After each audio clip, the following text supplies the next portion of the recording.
எங்க அம்மா முனிநாதனுடைய மனைவியாகப்பட்ட ரிஷியம்மா என்னக்கூடிய காட்டேரி மாதாவை நம்ம இப்ப அழைக்கிறோம். அந்த தாயார் எப்படி வரான்னா கருப்பு சிகப்பு பட்டாட கட்டி வரா சித்தாட காட்டேரியா ரூபம் கொண்டாடே முனிநாதனோடு ஓடி வந்தாடே கருப்பு சிவப்பு பட்டாட கட்டி வரா சித்தாட காட்டேரியா ரூபம் கொண்டாடே முனியோடு ஆடி வராளே முனியோடு ஆடி வராளே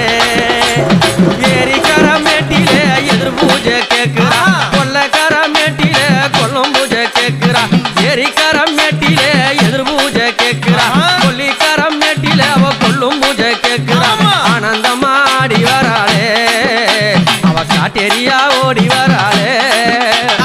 ஆனந்தமா ஆடி வராளே ரிஷியம்மா காட்டேரியா ஓடி வரா